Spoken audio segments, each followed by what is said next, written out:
Sa Saudi Arabia, sa wakas ay nagtagumpay silang lampasan ang blockade ng Hormuz Strait ng Iran at ang mga Saudi ay nagsusumikap na maibalik agad ang dami ng langis na naipapadala nila sa merkado bago ang digmaan. Ang mahalagang Saudi pipeline na Silangan Kanluran na nagbibigay daan para maiwasan ang Hormuz Strait ay nagpapadala ngayon ng 7 milyong bariles ng langis araw-araw. Ito ang pinakamataas na antas na pinapayagan para sa pipeline ng langis na ito. Nagkaroon ng bagong ruta ang Saudi para mag-export ng langis. Ayon sa Financial Times, ang agresyon ng Iran ang naglapit sa mga bansa sa Persian Gulf at posibleng magbago ang rehiyon pagkatapos ng digmaan. Sa wakas, kumilos na ang mga monarkiya. Halimbawa, ang mga Iranian media kamakailan ay nagreklamo, hindi mo ba maisip na ang United Arab Emirates ay nag-freeze ng mga Iranian assets na nagkakahalaga ng humigit kumulang 530 bilyong dolyar. At kinansela nila ang mga residency permit ng lahat ng mamamayan ng Iran, kabilang na ang tinatawag na golden visas. Nagugulat ang mga Iranian at nagtatanong, bakit? Bakit ninyo kinukuha ang aming mga permit sa paninirahan at ni-freeze ang aming mga asset?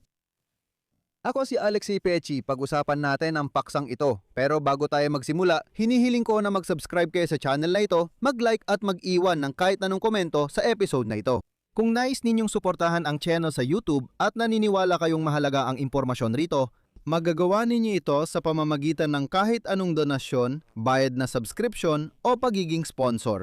Makikita ang lahat ng link at detalye sa video description o nakapin na komento sa episode na ito. Mag-subscribe din kayo sa Telegram channel kong Pechi News, nasa video description ng link.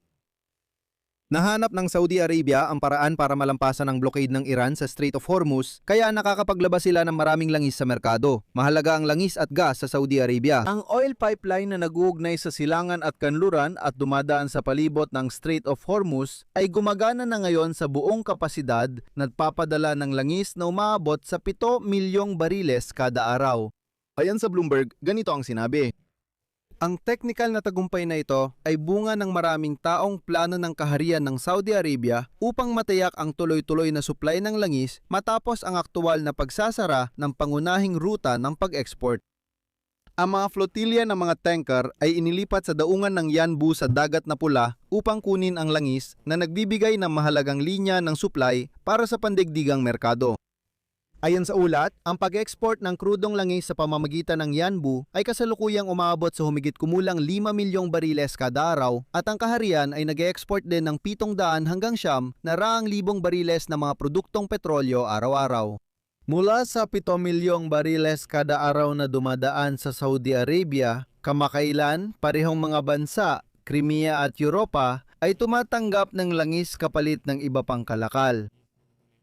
Kamakailan, milyon-milyong bariles kada araw ang dumadaan bilang palitan. Sa Saudi Arabia, Europa at Crimea, milyon-milyong bariles ang ipinagpapalitan. Sa Saudi Arabia kamakailan, ang Crimea at Europa ay tumatanggap ng langis bilang bahagi ng palitan. Sa Saudi, Crimea at Europa, 7 milyong bariles kada araw ang dumadaan sa Saudi Arabia. Kamakailan, sa parehong lugar, bahagi ito ng palitan. Ang langis na dumadaan sa Saudi ay milyon-milyong bariles at sa parehong Crimea, ang langis ay bahagi ng palitan. Mula sa mga bariles na dumadaan, milyon-milyong bariles ang dumadaan sa Saudi Arabia. Kamakailan, ang langis ay bahagi ng palitan sa Europa. Ginagawang fuel para sa Ukraine ito.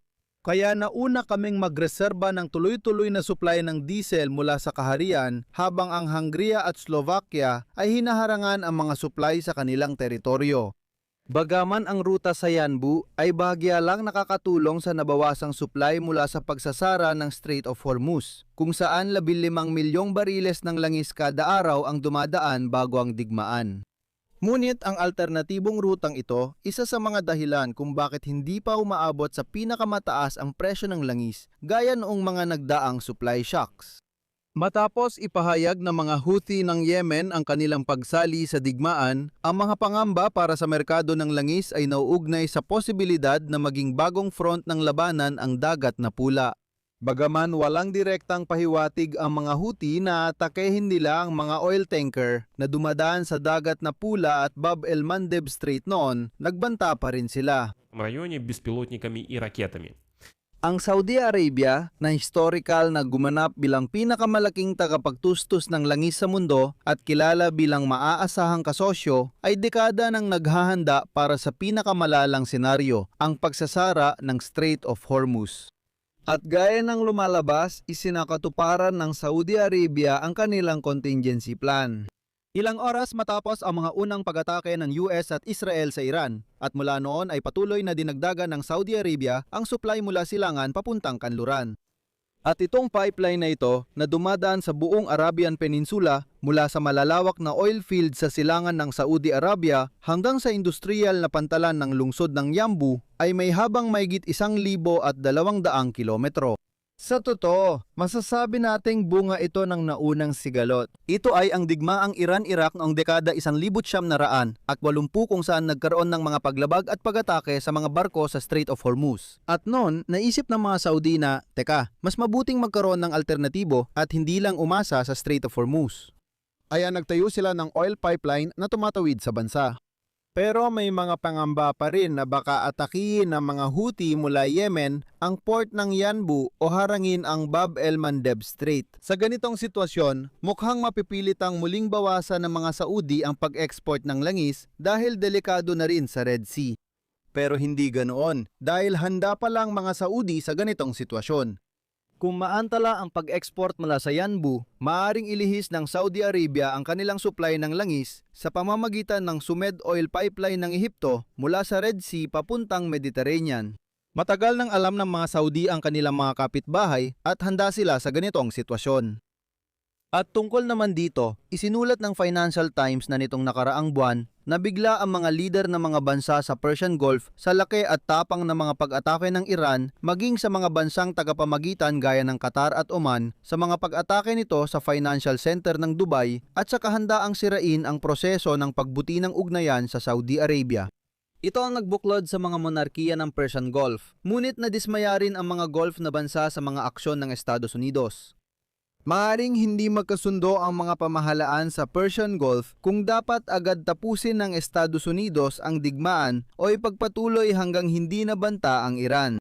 Malamang lahat sila ay magpapalakas pa ng depensa matapos ang digmaan. Malinaw na ito.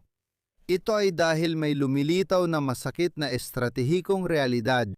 Gaano man sila galit at nadidismaya, nakasalalay pa rin ang kanilang seguridad sa mga kasosyong may tiyak silang pag-ayaw.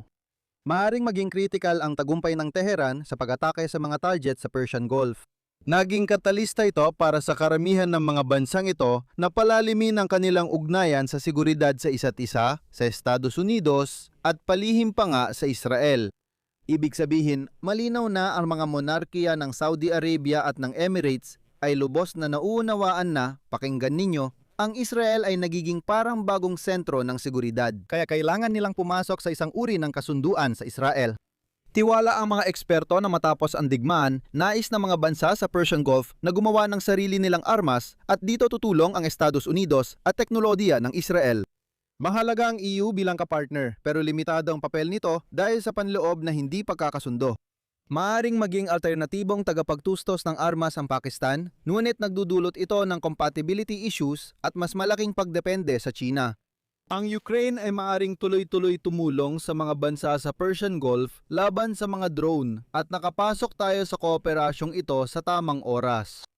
Ang realidad ngayon ay dapat magudyok sa mga bansa sa Persian Gulf na muling suriin ang kanilang mga paraan at bumuo ng mas matibay na integrated regional defense system na may magkakaugnay na sensor, sistema ng pagharang at koordinadong pagpaplano matapos ang digmaan.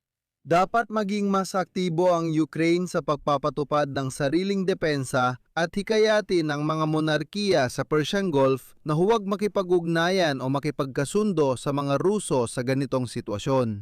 Dagdag pa, pinagtitibay ng digmaan ang isa pang hindi kanais-nais na katotohanan para sa mga lider ng Persian Gulf. Kapag ang mga misil at drone ay tumatama sa kanilang teritoryo, wala kang makikitang China kahit saan. Dapat pag-isipan kung kailangan pang palalimin ang ugnayan sa kanila. Bakit kailangan pang palakasin ang ugnayan sa Russia at China ngayon? May ginagawa ba ang dalawang bansang ito para tulungan ang mga bansa sa Persian Gulf? Wala. Dito ako maglalagay ng 3 tuldok. Opinyon nyo. Isulat nyo ang mga konklusyon nyo sa mga komento sa ilalim ng episode na ito. Mag-subscribe kayo sa channel, pindutin ang kampanilya at huwag kalimutang mag-like. Mag-subscribe sa Telegram channel kong Pechi News. Nasa video description ang link.